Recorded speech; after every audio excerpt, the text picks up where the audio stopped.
Jemaat kasih oleh Tuhan, pada minggu lalu kita melihat bersama-sama betapa indahnya kalau kita boleh menjadi orang yang bisa berharap kepada Tuhan, menjadi orang yang bisa menanti-nantikan Tuhan. Saya akan sangat heran jika setelah kita mengerti apa itu artinya menantikan Tuhan, kita masih tidak ingin menjadi orang yang ingin menantikan Tuhan.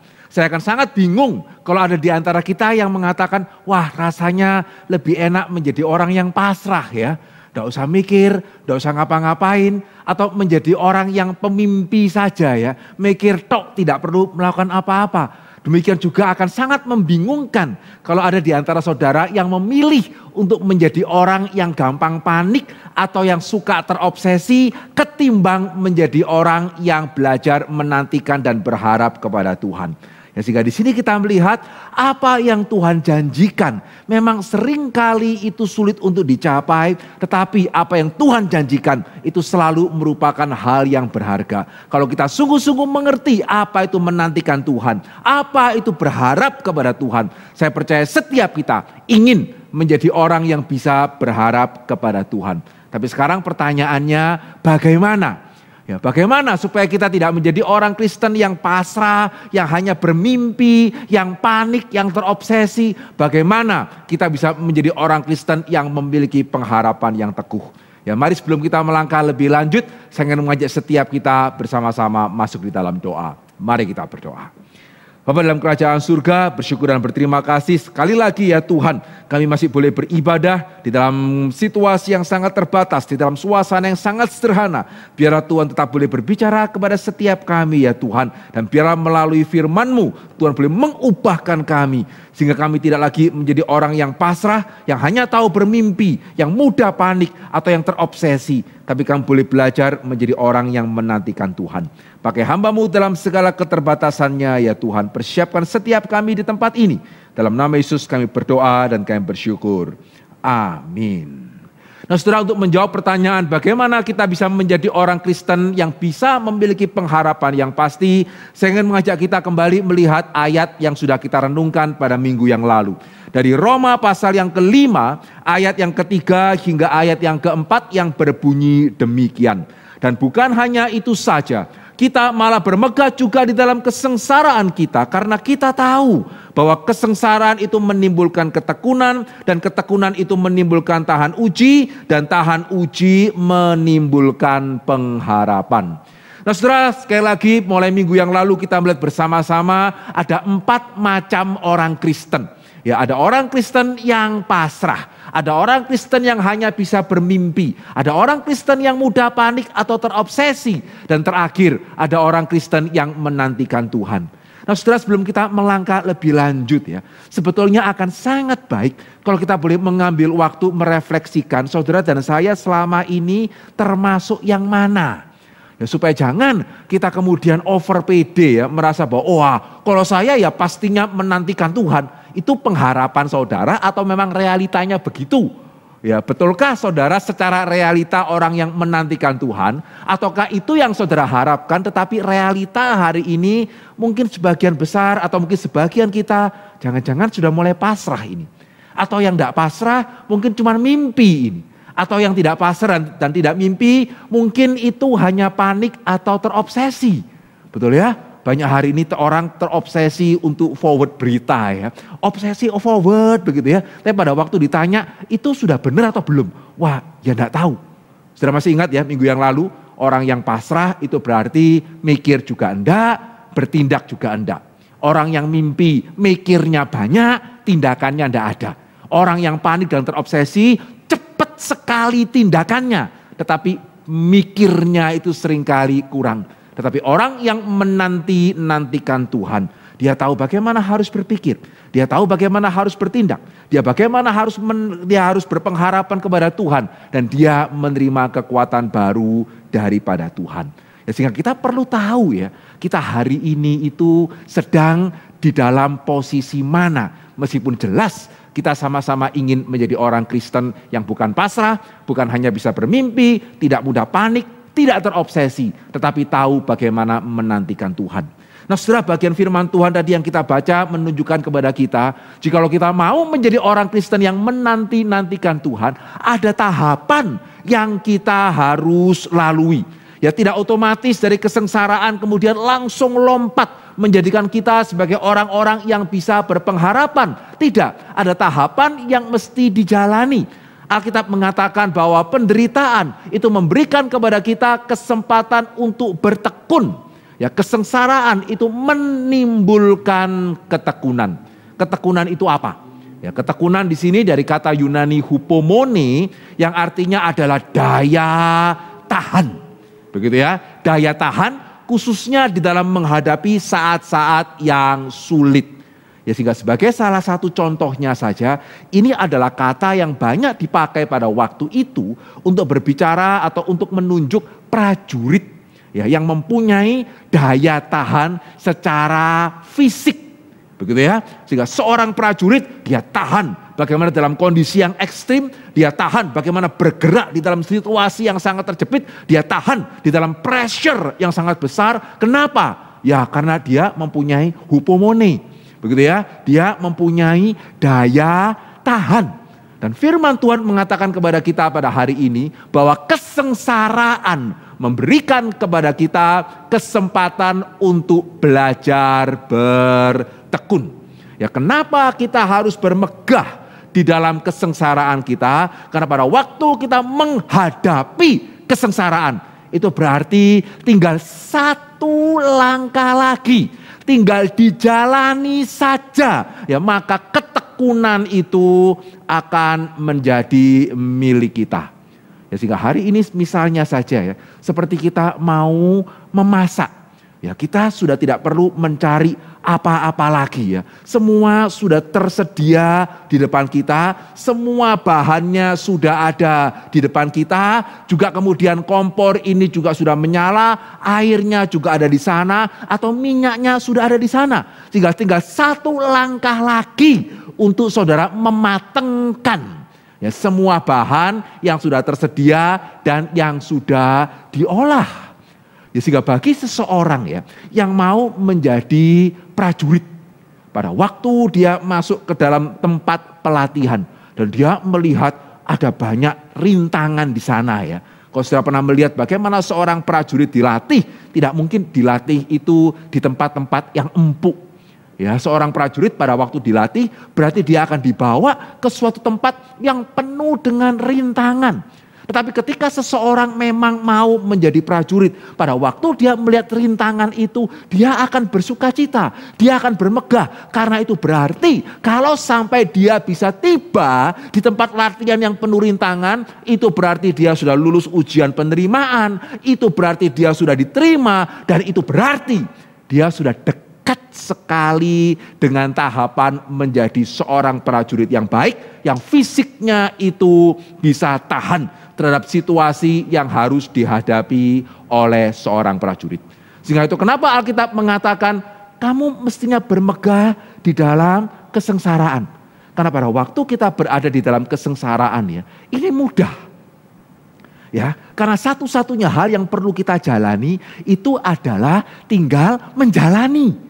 Ya, tidak perlu lagi seperti tadi saya mengatakan di dalam analogi kalau kita mau masak, tidak perlu lagi kita mesti ke pasar cari bahan, ini sudah ada bahannya.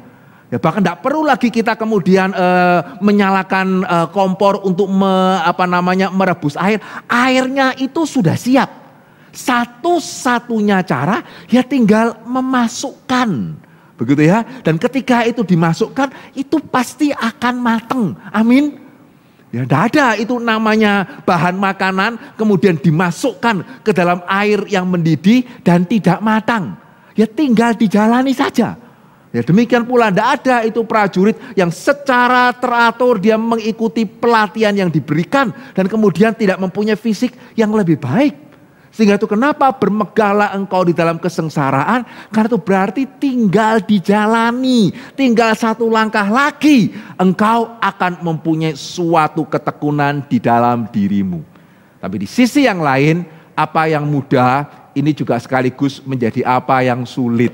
Ya, karena mudah ya karena tinggal dijalani. Sulit. Ya karena tidak ada cara yang lain kecuali saudara menjalani. Betul ya? Ya sehingga mudah. Ya karena bahan baku itu tinggal dimasukkan ke dalam air yang sudah memang direbus. Tapi sulit karena ya tidak ada jalan yang lain yang lebih mudah ya. Makanan kalau mau dibuat matang, selain ya saudara masukkan ke dalam minyak atau saudara masukkan ke dalam air yang sudah direbus, saudara mau pakai cara apa? Mau di oven, begitu ya? Atau mau dimasukkan ke dalam microwave? Wah enak ini, cepat ini ya. Masukkan ke dalam microwave mungkin hanya berapa menit, hanya beberapa detik selesai. Ya enggak mungkin kalau sudah masak, sudah mateng, cuma mau manasin, yaitu tinggal di microwave, begitu ya. Tetapi kalau belum mateng, kita mau masak, ya tidak ada cara lain ya selain dimasukkan itu ke dalam api, dalam minyak gitu ya, atau kemudian direbus di dalam air. Tidak ada cara yang lain. Demikian pula tidak mungkin ada prajurit bisa menjadi prajurit dengan mengambil jalan memutar. Tidak ada. Demikian pula kalau kita mau mempunyai karakter yang bisa bertekun, kita tidak ada cara lain. Kita harus melewati kesengsaraan yang ada di hadapan kita. Sehingga kita harus berhati-hati ya. Jangan keluar. Don't quit. Jangan menyerah. Jangan putus asa. Apalagi menyangkali Tuhan. Dan yang kedua, yang kita juga mesti hati-hati, jangan tergoda untuk mengambil jalan pintas. Begitu ya. Jangan tergoda untuk mengambil jalan gampang. Ya, sehingga seperti anak-anak ya kemudian yang memilih untuk mencontek ya untuk mengambil jalan pintas. Nah, namanya jalan pintas itu memang selalu menggoda. Karena dari zaman dulu sampai sekarang ya anak-anak yang mencontek itu sebagian besar tidak ketahuan, hanya sebagian kecil yang ketahuan. Amin. Betul ya? Kalau enggak ini di rumah ada papa mama sama anak-anak boleh tanya papa mamanya ya. Pada zaman papa mama dulu kalau nyontek lebih banyak ketahuan atau enggak? Gitu ya. Terus papa mama kalau mau juga boleh tanya anaknya ya. Zamanmu sekarang kalau nyontek lebih banyak ketahuan apa enggak? Enggak loh. Ya, dari zaman saya dulu sekolah sampai sekarang zaman anak saya sekolah, bahkan sampai mulai zaman papa mama saya itu sekolah begitu ya. Yang namanya nyontek lebih banyak enggak ketahuan daripada ketahuan kok. Enggak tahu kenapa ya. Begitu ya. Nah, sehingga ini menggoda ini. Ya, jalan pintas. Demikian pula di dalam kehidupan kita. Seringkali ada banyak jalan pintas yang ditawarkan yang menggoda ketika keadaan tidak menjepit dan semakin menggoda ketika keadaan itu menjepit. Ya, dan jalan pintas itu selalu menawarkan kemungkinan berhasil yang lebih besar, tapi yang ketika saudara mengambilnya, saudara membuang suatu kesempatan yang lebih besar lagi. Ya, sehingga don't quit. Ya, meskipun kita harus menjalani saat-saat yang susah, begitu ya, don't quit. Tetapi kita mesti belajar untuk mengendalikan diri dan bukannya dikendalikan oleh diri. Ini penting sekali. Ya, Dr. Martin Lloyd Jones, ya seorang pengkhotbah yang besar sekali yang sudah meninggal dunia ya. Dia mengatakan satu kalimat yang sangat menginspirasi saya. Dia mengatakan seperti ini. Have you not realized that most of your unhappiness in life is due to the fact that you are listening to yourself instead of talking to yourself?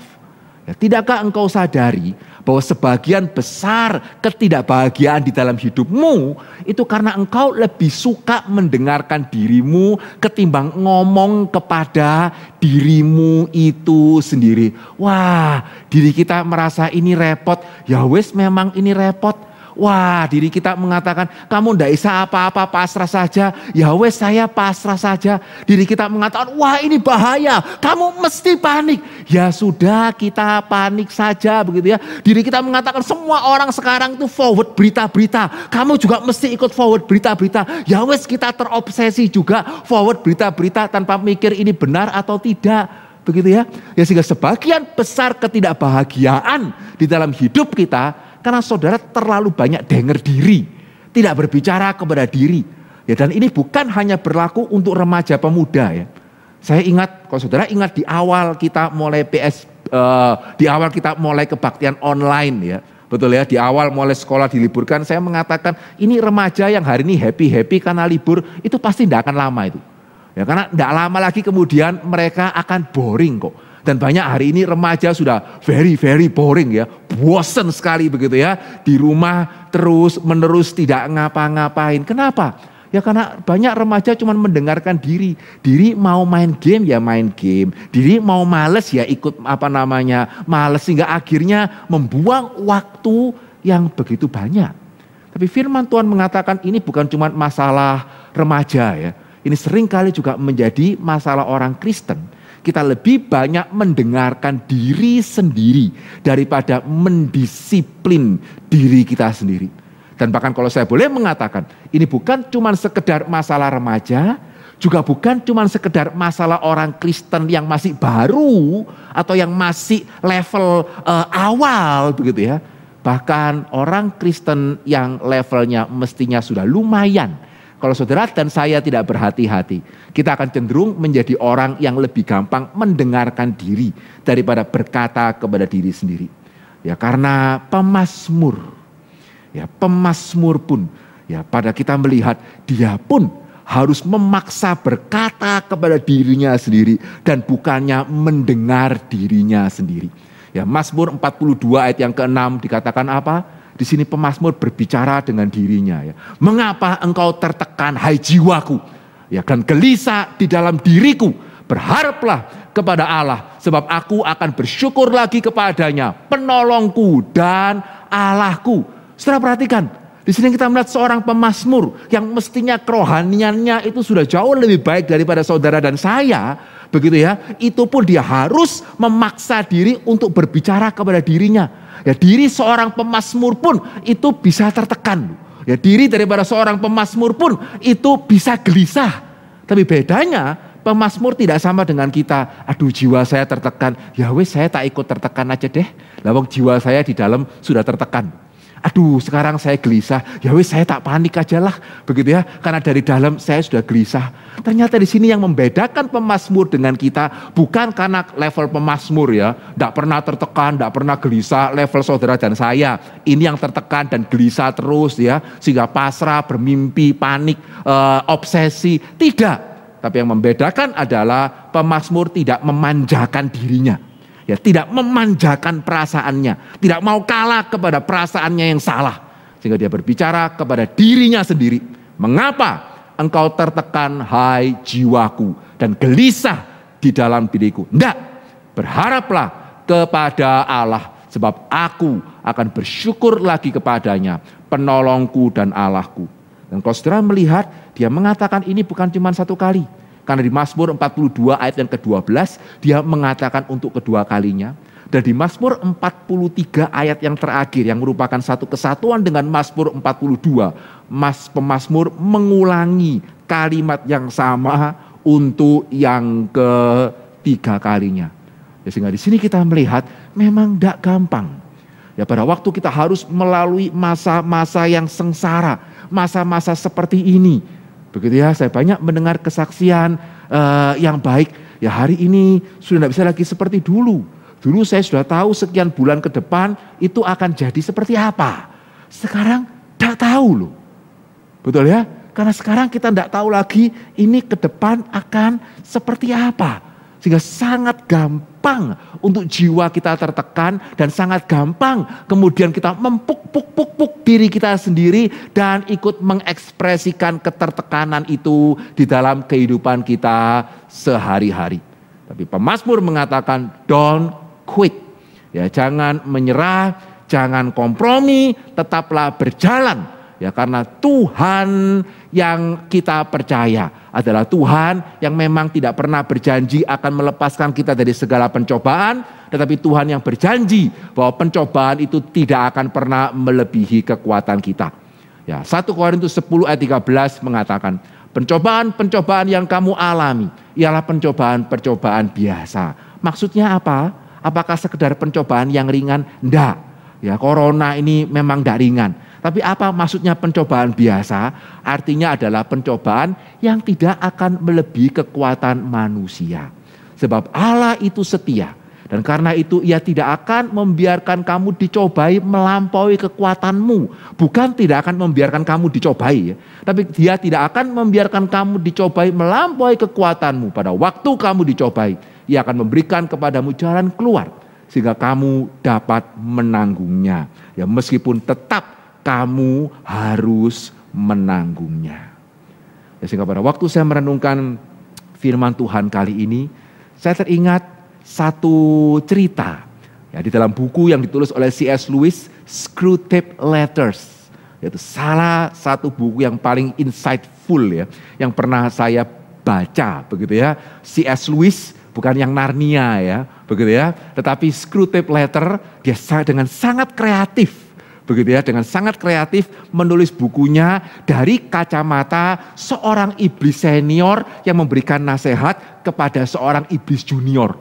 Jadi kenapa judulnya kok Screwtape Letters? Ya karena buku itu berisi surat-surat Screwtape. Ya, siapa itu Screwtape? Screwtape adalah iblis senior yang sedang mementor, begitu ya, seorang iblis junior yang bernama Wormwood. Begitu ya, Wormwood. Ya, sehingga kemudian Screwtape ini tulis surat kepada Wormwood untuk mengarahkan supaya Wormwood ini bagaimana bisa berhasil menjatuhkan anak-anak dari musuh kita. Begitu ya, sehingga kalau ini iblis ya kira-kira musuhnya siapa, saudara tebak sendiri mestinya tahu ya. Yang sangat menarik di dalam satu surat, begitu ya, dalam salah satu suratnya Screwtape itu mengatakan seperti ini kepada Wormwood. Wormwood, ya jadi kamu senang ya pada waktu melihat anak dari musuh kita itu sepertinya mulai kehilangan gairah ya. Ya kelihatannya kamu sudah puas ya. Jangan. Ya, dia mengatakan musuh kita itu ingin anaknya belajar berjalan. Itu kenapa dia mesti menarik tangannya dari mereka. Ya, dan kalau mereka mempunyai kemauan untuk berjalan saja, meskipun dengan tersandung-sandung jatuh dan bangun, kalau mereka mempunyai kesanggupan untuk berjalan, kemauan untuk berjalan saja, dia sudah senang sekali. Dengar ya Wormwood ya. Ya, rencana kita tidak pernah berada di dalam bahaya yang lebih besar daripada ketika salah seorang anak dari musuh kita sebetulnya sudah tidak pengen taat tetapi tetap taat.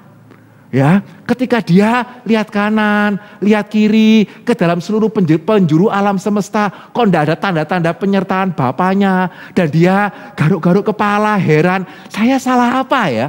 Kok saya ditinggalkan? Tetapi dia tetap taat. Ya, rencana kita tidak pernah berada di dalam bahaya kegagalan yang lebih luar biasa daripada ketika kita menemukan orang yang seperti itu. Saudara, pada waktu saya membaca bagian ini ya, wah ini satu tulisan yang sangat luar biasa ya. Sehingga menguatkan kepada kita bahwa ketika Tuhan mengizinkan kita melalui kesukaran, bukan karena dia tidak mengasihi kita, tetapi karena kita harus bertekun. Dan karena kita harus bertekun, tidak ada cara yang lain selain kita harus menjalani kesengsaraan yang kita harus jalani. Tetapi ketika kesengsaraan itu dijalani, ya maka ketekunan itu akan mulai muncul. Dan ketika ketekunan itu mulai muncul, maka karakter yang tahan uji itu juga akan mulai dinyatakan. Ya, karakter yang tahan uji itu apa? Ya, Alkitab mengatakan bahwa kesengsaraan itu menimbulkan ketekunan. Ketekunan itu menimbulkan tahan uji. Nah, saudara kalau membaca di dalam Alkitab di dalam bahasa Inggris, ya akan dikatakan memproduksi karakter. Ya, bahasa Indonesia menerjemahkan tahan uji, ya Alkitab bahasa Inggris itu menerjemahkan sebagai karakter. Ya, karena dua-dua ini terkait.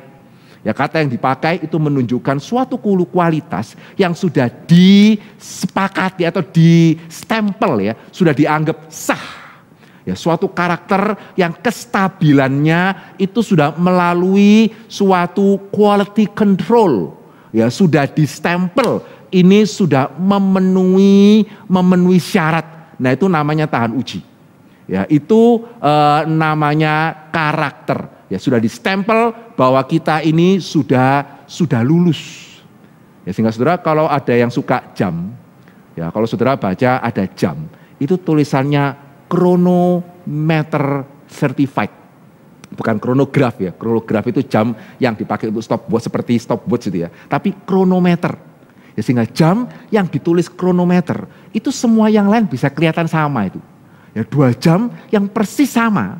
Ya kalau yang satu ditulis chronometer, begitu ya, pasti yang itu harganya akan jauh lebih mahal dari yang pertama. Padahal semua yang lain itu persis sama loh. Ya, cuma ada tulisan chronometer. Apa artinya?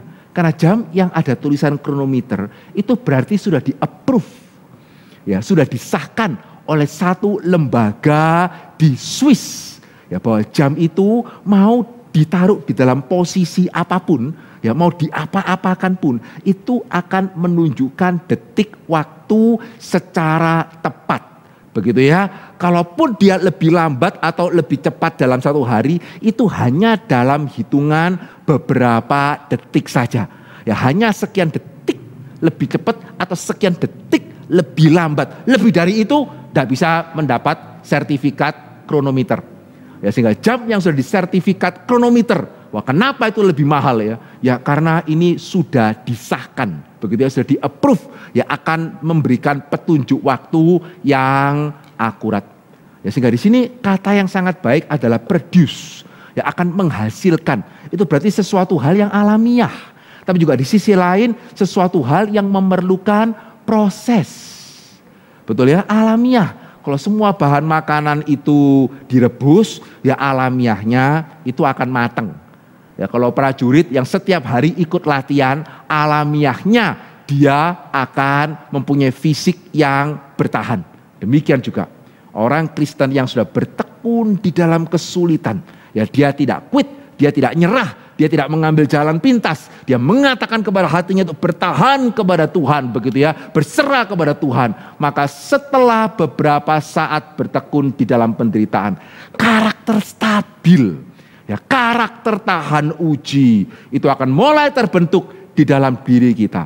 Sehingga kita menjadi orang-orang Kristen yang tahan uji, dan akhirnya kita menjadi orang-orang Kristen yang sanggup untuk menanti-nantikan Tuhan.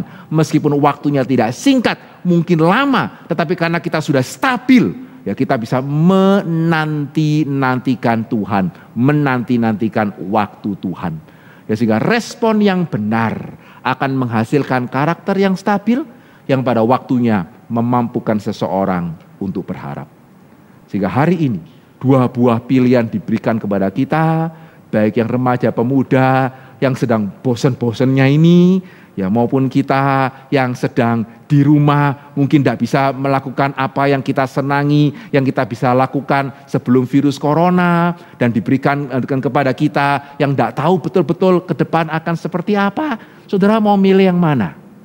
Ya saudara mau meresponi saat-saat ini dengan bersungut-sungut, ngomel-ngomel, mangkel-mangkel begitu ya, ya sehingga hanya akan menghasilkan kepahitan dan keputusasaan. Atau saudara mau belajar bermegah di dalam penderitaan.